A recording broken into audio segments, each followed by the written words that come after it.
내가 본 섭리 역사와 사명자의 삶 제2편 처음 맞은 순회와 초기 교회 구성원. 지금부터 시작하겠습니다. 말씀을 듣고 있던 중 84년 봄에 처음 선생님 순회를 맡게 되었습니다. 선생님께서 대구에 오셨다가 부산에 오신다고 했습니다.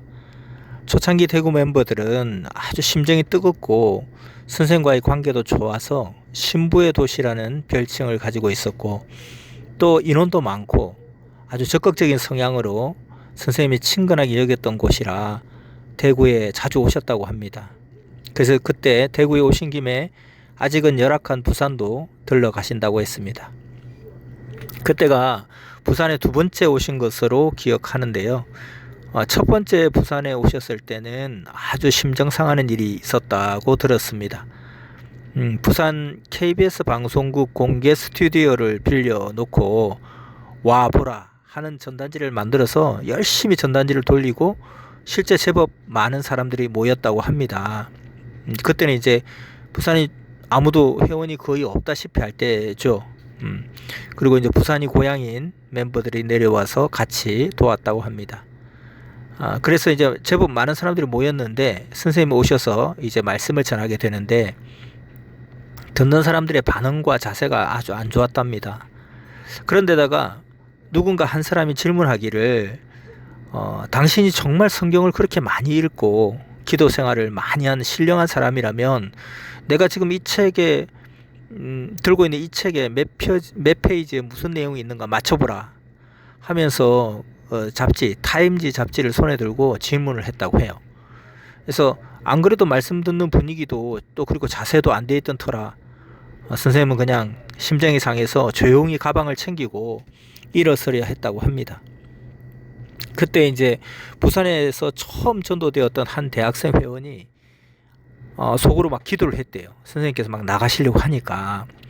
그래서 예수님 말씀을 더 듣고 싶어요. 꼭 계속하게 해주세요 라고 간절히 기도를 했다고 합니다. 그랬는데 선생님께서 가방을 막 싸시다가 다시 선생님께서 말씀하시기를 예수님이 끝까지 말씀하라고 해서 지금 말씀하겠다. 여기서 누가 예수님에게 끝까지 듣고 싶다고 그렇게 기도를 해서 예수님이 끝까지 하라고 내게 말씀하셔서 내가 지금 다시 하겠다라고 했답니다.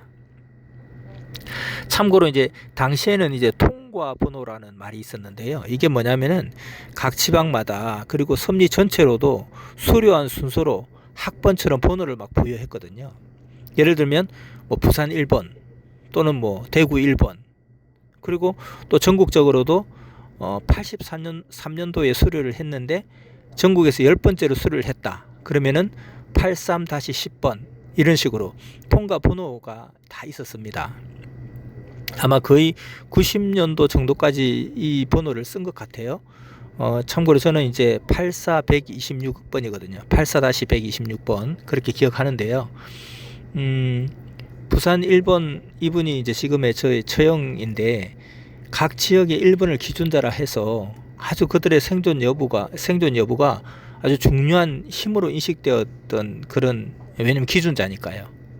근데 이제 생각보다 실제 그 지역의 1번이 현존하지 않는 경우가 참 많은 것이 좀 안타깝습니다. 아무튼 이때 그 예수님 말씀을 끝까지 듣고 싶어요 했던 그 학생이 부산 1번이었습니다. 어쨌든 그런 일로 부산의 첫 순회는 믿음의 조건을 세우지 못하고 심정을 거스른 순회가 되었고, 그 이후에 이제 이날 두 번째 순회를 맡게 된 거죠. 저한테는 이제 첫 번째 순회가 되는 것이고요. 게다가 당시에 이제 부산은 아직 교회도 아니었고 그냥 작은 방에서 서울에서 파견된 대학생 신분의 강사가 책임자로 있던 그런 상황이었기 때문에 바짝 긴장하며 순회를 준비하고 있었습니다. 참고로 이때에 부산에 파견된 강사가 박천권 목사님이었습니다. 저는 이제 수업을 마치고 지교회라고 불렀어요. 우리가 그렇게 모이는 방을 지교회라고 그랬는데, 지교회 방으로 가면서 만약 선생님의 모습이 기존 기성의 목사님 분위기처럼 머리에 기름기가 막 흐르는 그런 느끼한 모습이거나 몸이 퉁퉁하고 번지르르한 그런 모습이라면 실망할 것 같아서 그런 인상은 아니었으면 좋겠다 하는 생각을 하고 갔는데, 그 지교에 도착했을 때 방 안에서 누가 나오는데 마침 딱 보니까 얼굴이 까무잡잡하고 또 굉장히 마른 체형에 머리에 기름도 바르지 않은 수수한 차림에 낯선 사람이 나오는데 순간 아 저분이 선생님이다 이런 생각이 드는 거예요. 그런데 상의 자켓 가슴에 색도화지로 이름표를 달고 있었습니다. 선명하게 선생님 이름이 그게 적혀 있는 거예요.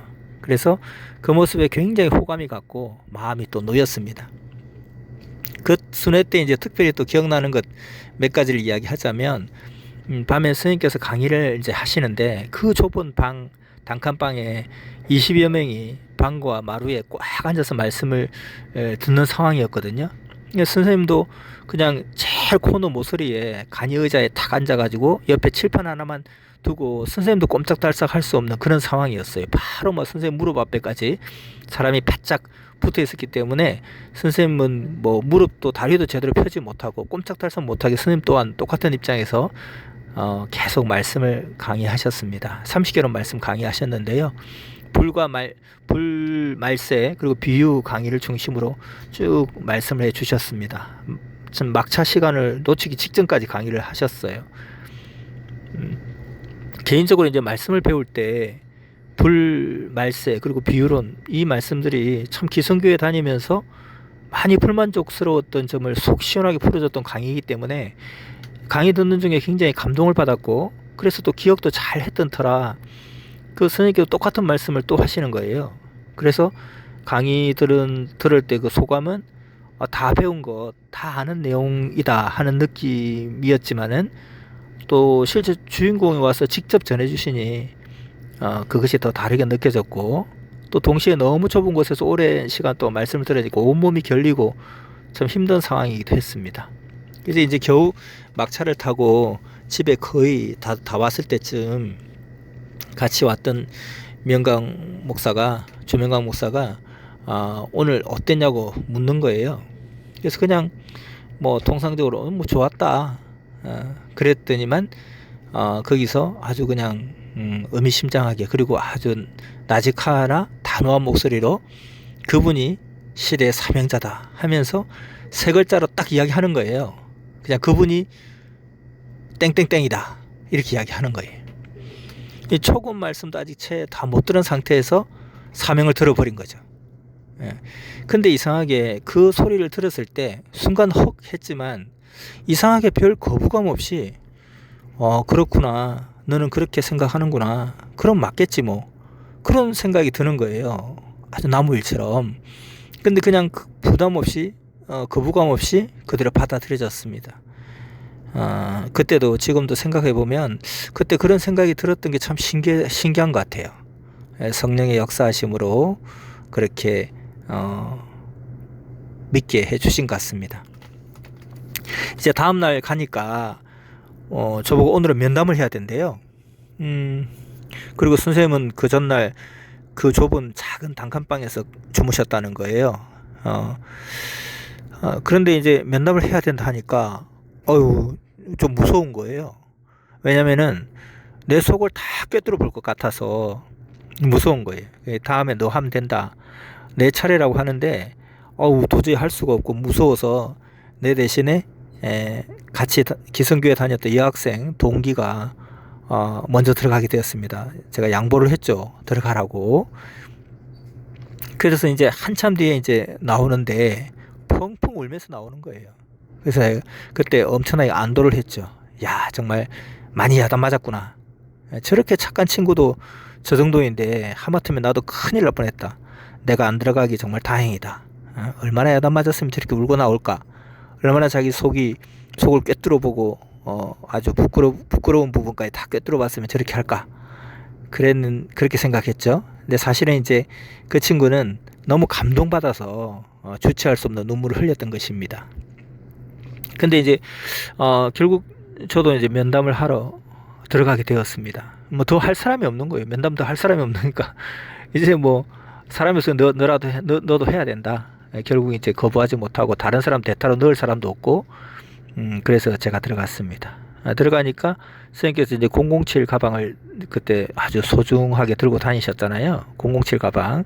그 007 가방에서 A4지 같은 종이를 꺼내시고 펜을 꺼내서 제일 먼저 이름을 딱 적으셨습니다. 이름을 물어보시고 이름을 적고요. 이야기를 하는데 몇 가지를 물으시는 거예요. 이성권은 있는지, 선생님 사명에 대해서 아는지, 그리고 몇 가지 기본적인 사항을 물으시고 또 교회 다녔는지 또 물으셨습니다. 그리고 할 말 있느냐, 그 기도해 줄 것 있느냐 이렇게 또 물으시고요. 그리고 마치고 나서 이제 뭐 특별히 이성권 없습니다. 선생님 사명 압니다. 그리고 또 어떤 소감을 이야기하니까 선생님께서 종이에 이제 A라고 쓰시고 기도해 주시고 면담을 마치시면서 통과 이렇게 이야기하는 거예요. 그 앞서 말했죠. 통과라고 했다고 했잖아요. 그러니까 어떤 뭐 기준에 통과했다, 또 시험에 통과했다, 뭐 이런 의미에서 통과.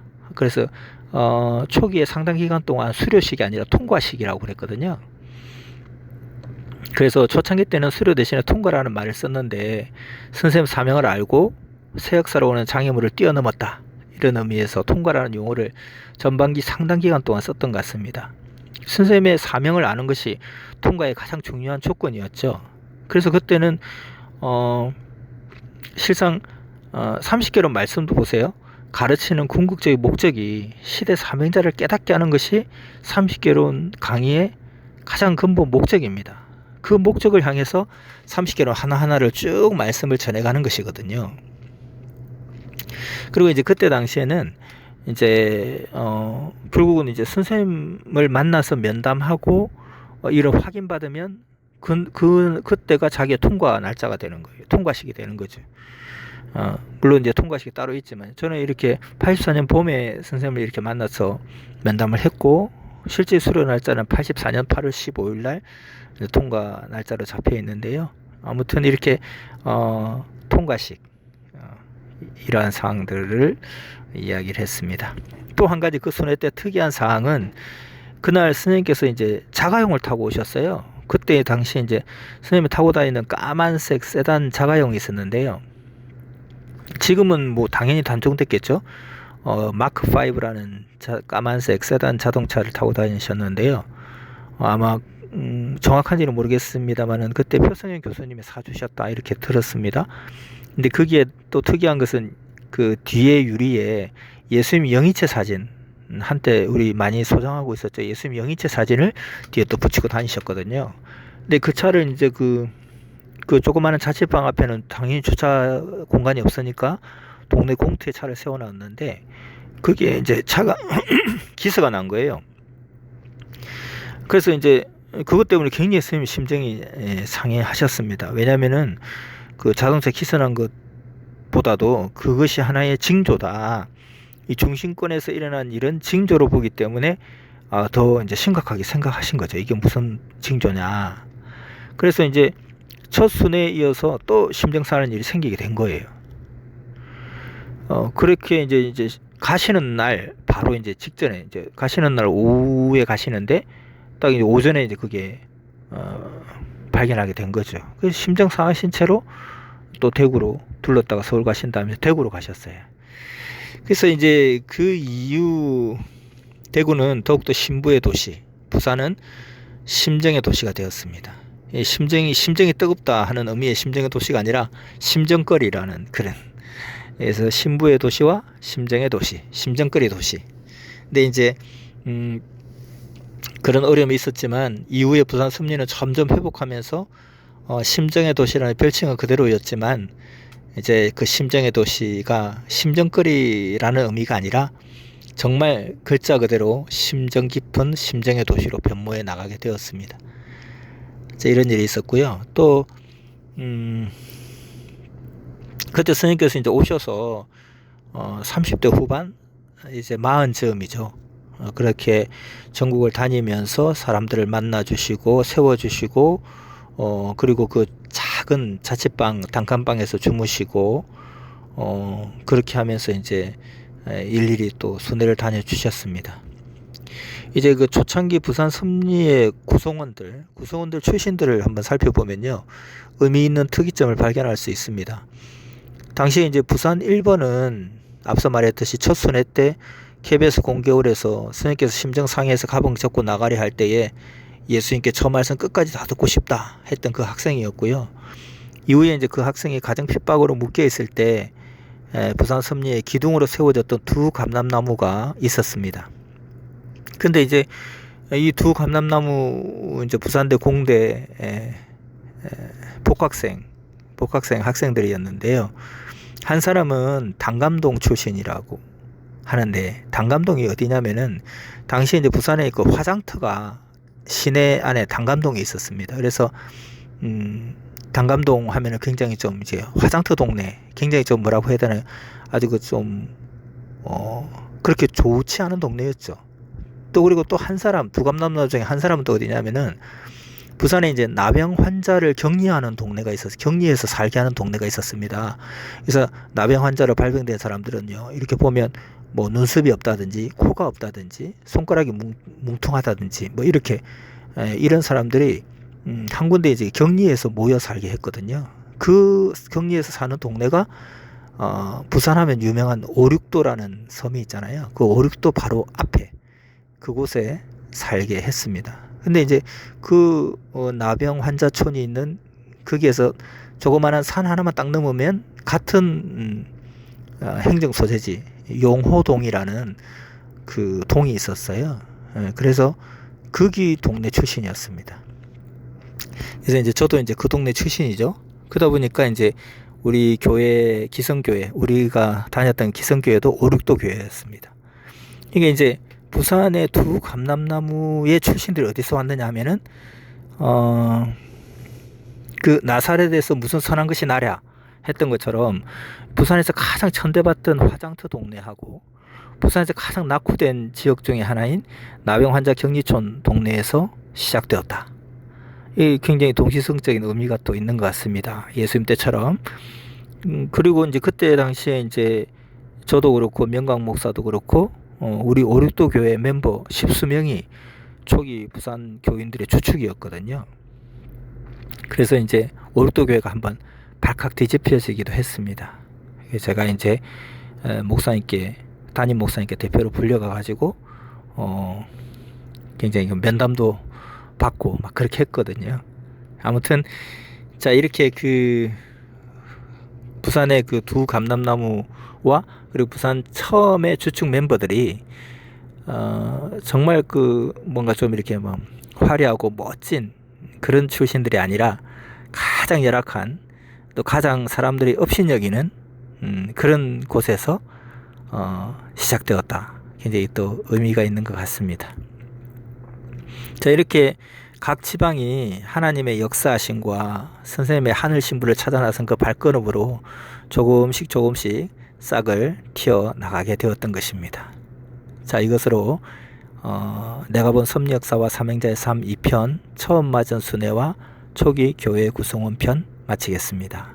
2주 뒤에 3편에서 다시 만나겠습니다. 감사합니다.